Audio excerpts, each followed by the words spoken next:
In the dim stillness of a North African morning, long before rifles cracked or engines roared, a different kind of shock swept across a captured American supply depot near Ferrana. German soldiers, lean from months of hunger, moved past rows of wooden crates that seemed to stretch into the horizon.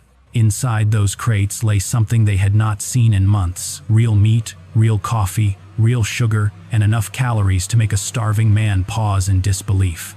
It was the 17th of February 1943. The Battle of Kasserine Pass had barely begun, yet in that quiet depot, surrounded by mountains of American rations, German officers confronted a truth far more unsettling than any armored breakthrough. Their enemy was fighting a different kind of war, one fueled not only by tanks or aircraft, but by abundance, by a supply machine capable of feeding soldiers 3,000 to 4,000 calories a day, while German troops survived on barely half that. If a modern army truly marches on its stomach, then what happens when one side enters battle already starving? And what did this moment reveal about the war Germany believed it could win? Long before German soldiers stepped into that depot at Ferrana, the seeds of hunger had already been planted. The Afrika Korps arrived in North Africa in February 1941, carrying confidence, experience, and a reputation for battlefield brilliance. What they lacked fatally was a supply chain capable of sustaining them. Every crate of food, every tin of meat, every ounce of fuel had to cross a hostile Mediterranean, survive British naval attacks, then move across a desert with only a single narrow artery, the Via Balbia. It was a road never designed to feed an army fighting hundreds of miles from port.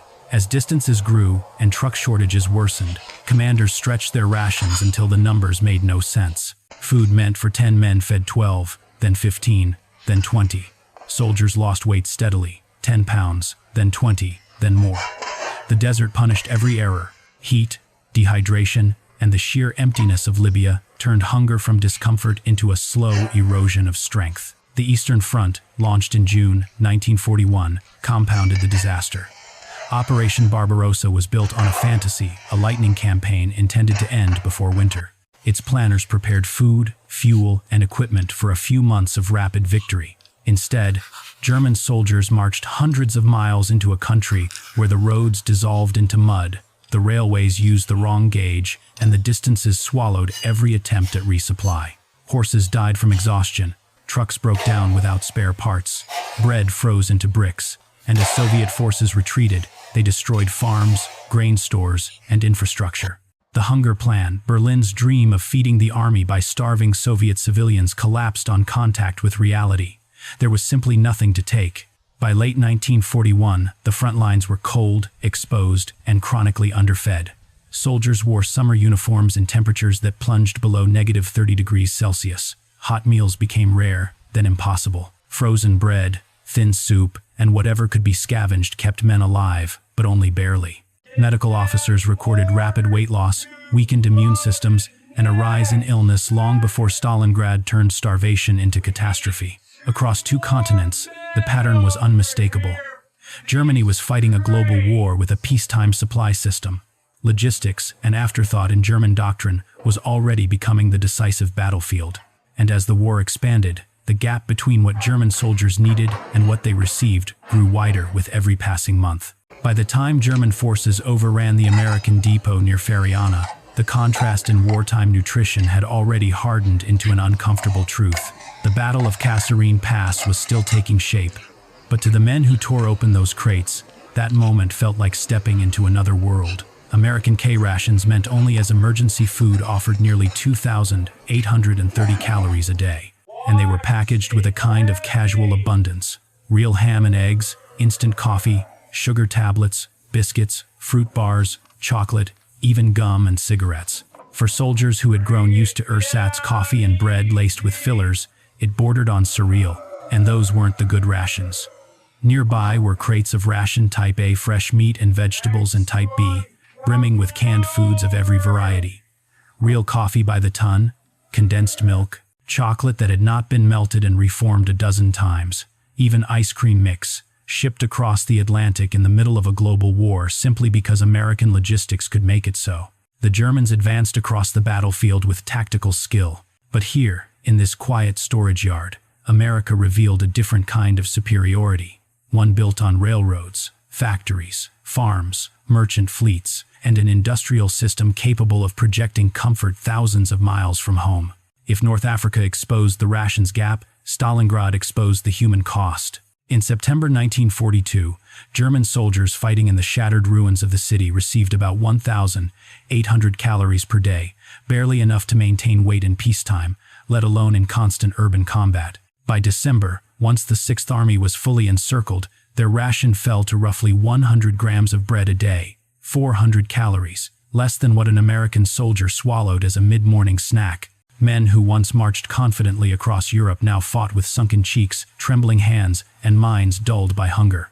Wounds that should have healed in days took weeks. Trench foot and frostbite spread. Soldiers collapsed not from enemy fire but from starvation. Medical officers described it as a progressive fading, a slow draining of the strength and will that once defined the German army. Meanwhile, across the world, American forces were eating with a consistency unmatched in modern warfare. Studies from the Quartermaster Corps documented daily intake between 3,200 and 4,100 calories during field operations. Hot meals arrived regularly from standardized mobile kitchens. Supply chains moved food alongside ammunition and fuel with the same discipline and priority. The United States treated nourishment not as a luxury, but as a weapon, a force multiplier that kept bodies strong, minds alert, and units capable of sustained combat. The war's midpoint revealed a paradox. The German army was still tactically formidable, still capable of bold maneuvers and fierce counterattacks. But beneath the surface, it was fighting on a shrinking reserve of calories, strength, and time. The Americans, by contrast, were fighting on full stomachs and full supply lines. In a conflict of endurance, the outcome was already beginning to take shape. The turning point of the logistics war arrived in the winter of 1944. During the last great German offensive in the West. Hitler's plan for the Ardennes, what the world remembers as the Battle of the Bulge, was bold, desperate, and fatally dependent on fuel Germany no longer possessed. The Führer allocated 28 million liters of gasoline for the operation.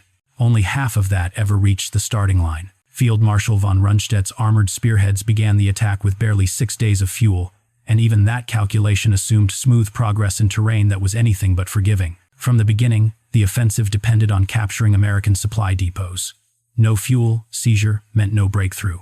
SS Obersturmbannführer Joachim Peiper, leading one of the assault's fastest armored columns, understood this better than anyone. His tanks needed American gasoline to reach the Meuse River. German intelligence identified the Stavello depot 3 million gallons of high-grade fuel as the prize that might change the entire campaign.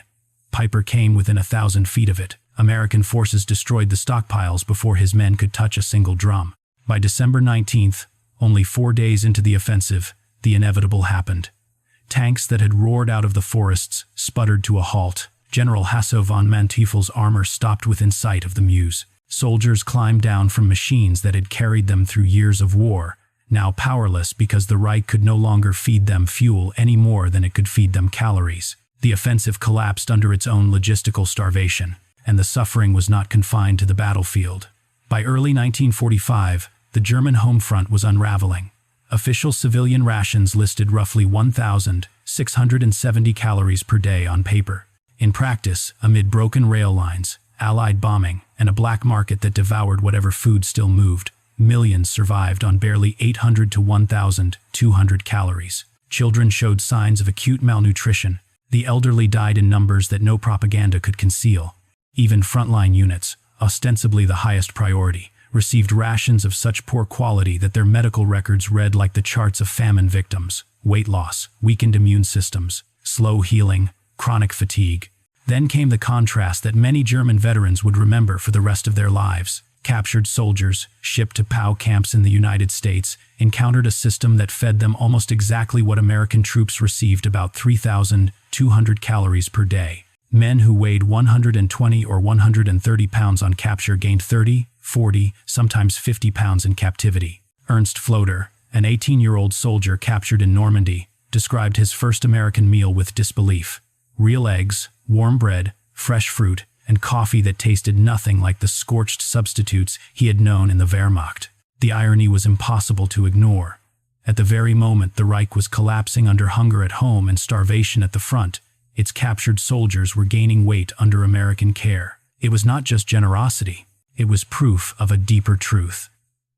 The United States possessed a logistical system powerful enough to feed its enemies better than Germany could feed its own army. To American planners, the war was never just a contest of tactics or firepower. It was a test of capacity of whether a nation could sustain millions of men across oceans, continents, and climates. The United States entered World War II with a conviction that logistics was not an administrative burden but a pillar of strategy. Food, fuel, ammunition, spare parts, these were not background details. They were the foundation upon which every battlefield decision rested. Nowhere was this philosophy more visible than in America's truck fleets. While Germany struggled to produce just over 300,000 trucks during the entire war, the United States built 2.6 million, standardized parts, interchangeable components, and factory lines running day and night turned mobility into an American signature. The Red Ball Express, the lifeline after D-Day, moved 12,000 tons of supplies per day, using more than 6,000 trucks on a non-stop loop. It was not glamorous work, but it kept entire armies alive and moving. No German doctrine had anything comparable. Food, too, became a deliberate expression of American power. Ice cream was classified as a basic food, and the U.S. Navy built floating ice cream barges in the Pacific to deliver it. Field kitchens fed 150 to 200 soldiers twice daily, even on active fronts. Critics would later call it indulgence. Commanders called it morale, the invisible force multiplier that kept units cohesive and confident through months of grinding combat. When the war ended, the same logistical machine that had fed the American military became the engine of Europe's recovery.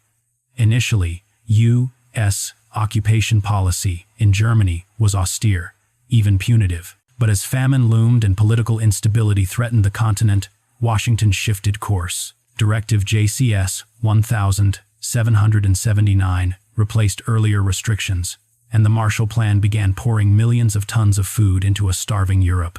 American abundance, once a weapon of war, became the backbone of rebuilding a fractured world. To many around the globe, this revealed a simple but profound truth. American power was not defined solely by weapons or victories, but by the ability to sustain life, its own soldiers, its allies, even its former enemies.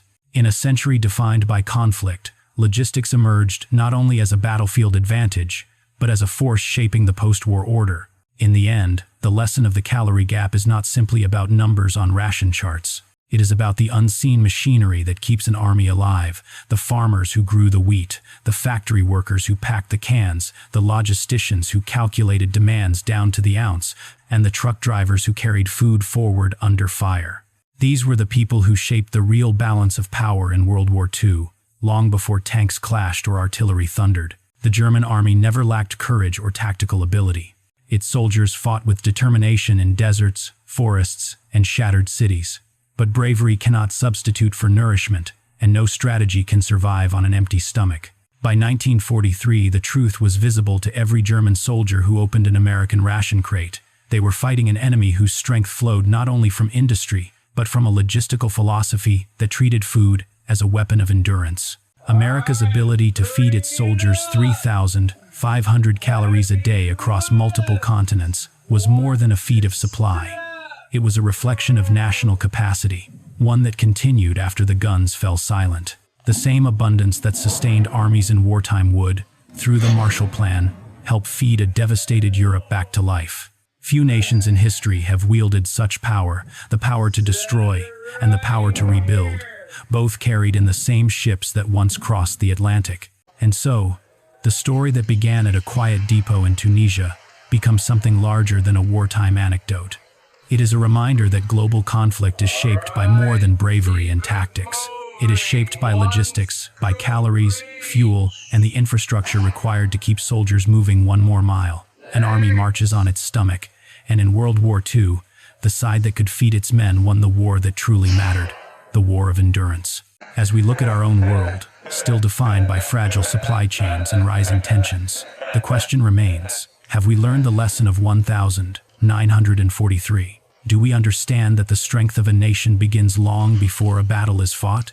If this history resonates with you, its lessons, its warnings, and its echoes in our present, join the discussion below. And consider subscribing as we continue exploring the stories and strategies that shape the world we live in.